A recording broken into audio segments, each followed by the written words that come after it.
समझा दो इसको एकदम चुपचाप रहो, बेसी बेसी हमारे दिमाग में बहुत खराब कर रहा है। चुपचाप रहो। तुम ठीक हो जा जान लिया बता चलियो बात बोलियो मत एकदम जान लिया बता।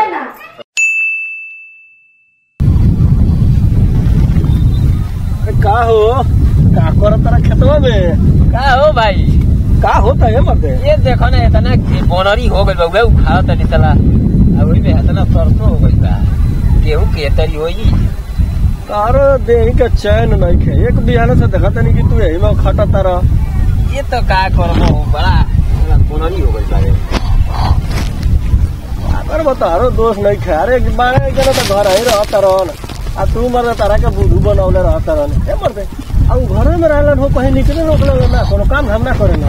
ये तो नया नया बियाह भइल बा त का करबो अब मोने न अब रहे तो 2-4-10 दिन हाँ तो तू खटा दिन भर आ रात भर खटत रहा मर्दे अपन देह के दशा नहीं देखो अपन तनी देह देखो कोनिया भइल जाता मार खटत रहा दिन भर आ रात भर उनका तो कहता उ ना खटता घर बैठ के फिल्म देखता रहला तू आके भर दिन खेत में खटता रहा। छोड़ा जाए तो भाई हवे तो का करबो। हाँ तो भाई है तो यही रह जाइबा बाद में अलगिया दी के कगरी कर दी बस वही टपरा गावत रही आ तुम भर दिन एने ओने घूम काम कर आ घूम घूम अपन मेहरारू के पिक्चर देखाओ आ खाओ पियो ऐश करो तनी ओकरो देहिया देखिया तनी अपनो देहिया देख ला मतलब भैया हमरा काल गिया दी अलगिया ना दी बाद में मर्द तू का करब आदमी अभी कमा धरत रहा गेहूं बेच के धान बेच के पैसा उ धरता तरह के दिले को पैसा आइलो तारा सुरतियो खाए के पैसा दिले होई तरह के ना जब मोटा जाई पैसा बा मदीने से तरह के अलग कर दिया तू ये खेती गृहस्थी करते रह जी देख ले तनी ओकर स्टैंडर्ड तारा ने कुछ बुझाते नहीं तारा के बाहू मर्दे आगे नाचना पीछे पगहा के बता रखे आ तू मर्द झूठाऊ खेते में पड़ल बड़ा ओकरा बाल बचवा में हेरारू भी खियावे के चाहिए ओकरा खाए के बा ओकर परिवार बढ़ता तो ओकरा खोटे के चाहिए तो मार एकदम हाइट कट में रहता है तू दिन भर खेत में खटता रहा है अरे तब सोचे के चाहिए बाद में पछताइब चलो हम एकदम कहे न तो फैक्ट बात कहे नहीं सोई भाईवा कहता कि साला हम दिन भर काम करता रहिए वो बेच बेच के रखले जाता वही एक बिहार ने तो मोबाइले देखत रहुए आ ये बेरा ले पूछौ ना कि खाना खइब पानी पीब कि ना साला चली घरवा आज उनकर हिसाब किताब हम लगाइए दी हमें जो अकेले खटत रही आ उ मेहरारू के मुंह देखत रही चले तो मारा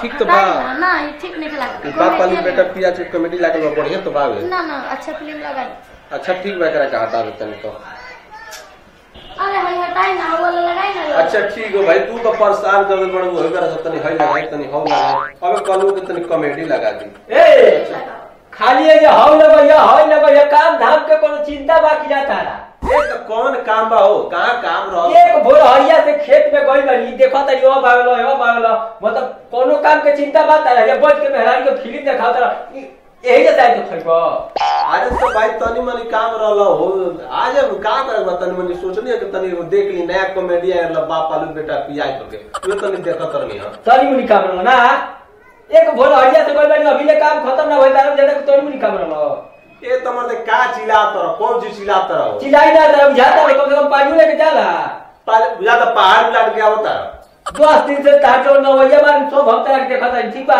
देखत रहो कौन चीज देखत रहो तू 10 दिन से कहां जाए तो खइबो काली इधर के फिल्म दिखाबो तो हो जाई बुझाते है के तारा ए तारा आखी में क्या 10 दिन था हमरा बुझाते कि तनी मनी का घर रह जाता तू एकदम रेस हो जाता रहा एक भोरहरिया से पेशाओ करे भारी बैला खाली मुंह नहीं देखत रहा नहीं देखो हमारा मुंह नहीं देखियो देख ली है बोलत तरह मुंह नहीं देखे के हमरा के कहत नहीं कि मुंह नहीं देखे के हां मुड़ी पे चढ़ाला के नतीजा देख लेने नु का आज बोलत तरह नु एक चढ़ावा मुड़ी पे आज इतना बोलत तरह तू ही तो घर में आग में बोले बानी अपने तो देखते रहते निकोलो को बैठा के दिखाओ तो घर में ना एगो तू देखे वाला हां तो अब वे आदत तो वे होई ठीक बा अब विचार ना करिए तू दे एता माने का कहता रे साफ बोला ना का चिल्लाता रे तू ना कपाल पर चढ़ालो इधर के को ठालो मुड़िया पर ए तो माने का चाहता रे तू हमार है तो हम ना बैठा तो का तू बैठैबा नहीं तो ठालो दे तो जब दान ना करी ठीक बा माने कौन सी दाल के लाव के सोचत रह तो अब अपन देखो ठीक बा ए तो सुन ल हमनी के तो बियाह शादी होल बा तो धर्म कर चली अभी बाढ़ बड़ई बार ठीक बा कगर याद है जानू तो समझ लगी कि पूछऊ ना आई तारा के। ये तो तारा से आदमी का पूछला कौन जरूरत बा, टोला महला के लोग बानू। अरे तारा के लोग चढ़ाने बा, हम जानत नहीं कि खेतवा में से आखिए देख के आइला रोज तार हम खेतवा में ना जात रहे तो तार काम ना बिगड़त बा। आज यहाँ के देख के आई बड़ा कारवा। पहिया तू खेत में जाला हुआ 10 दिन से, पहिया जाता रहो। हमारा से पहले के तू ही हो का, हमारा से पहले के ना हो, हम खेत में काम हमने की कही नहीं तो पहले हो त आराम करत रह, काम करे चिंता बा। कोई के मिल जाता नुरे लेके। नहीं तू ही हमारे के दे देता बना के देता रहा। तू तो चुप रह, तो बोल के मत कर। अच्छा हम चला होता है दुनिया तो तोहर के जो दुनिया के साथ के जवाब सब बुझाता नहीं, ठीक बा। कौन चीज तू बिहार ना हमरा के नौकर बना के रख ले बा। ए तो नौकर नहीं बनला त कब मने हमरा के दे तरह का ल पैसा लेला दिन भर उड़ाइया दे तरह तू कहां से खाता रहो। ए तू दे तरह का की खाए खाती है तरह भाजत तरह वही तरह से खाली मुंह नहीं देखला तो तमाश नहीं खेली जाती। मुंह ने तू एगो लिया ला दिन भर लियारत रहियो बैठ के। ये तो वही तनी हो, एक में दाल ना गली आ तू अपना के देखो, हम अपना के देखो, तो बात बुझला।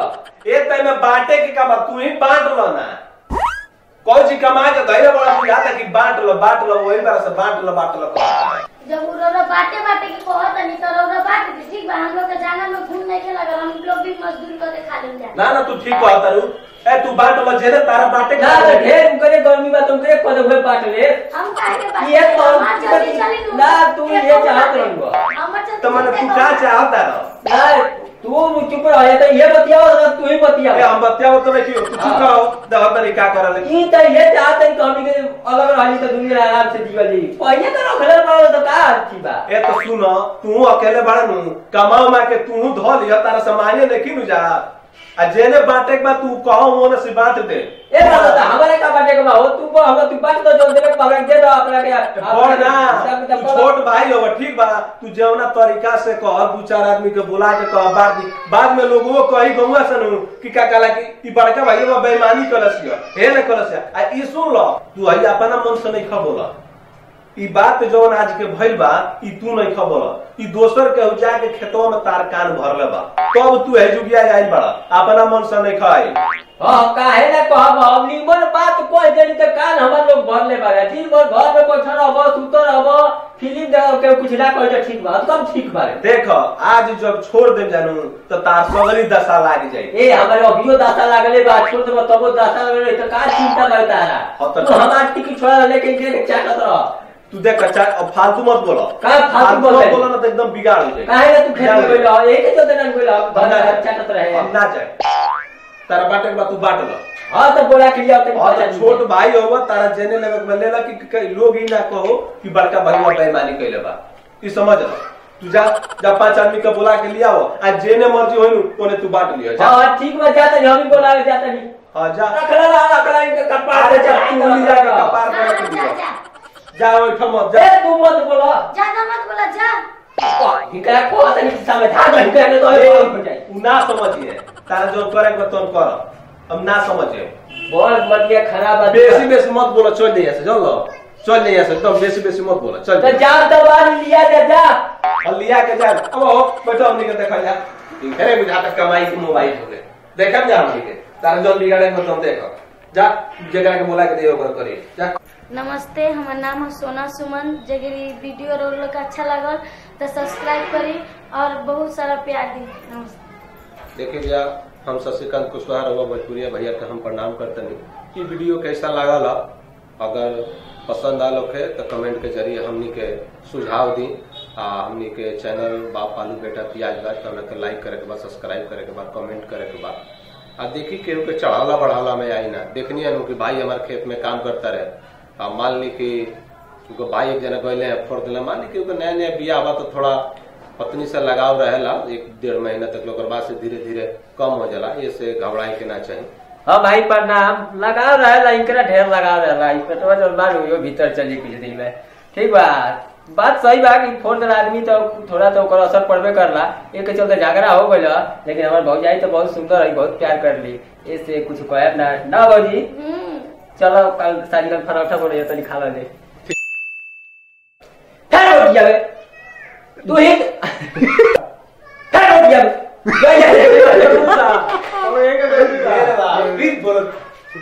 हाँ तब आक मर दे। ए जल्दी जहिया से तार पौरा परम तहिया से घर के दिन दशा बिगड़ते जाता।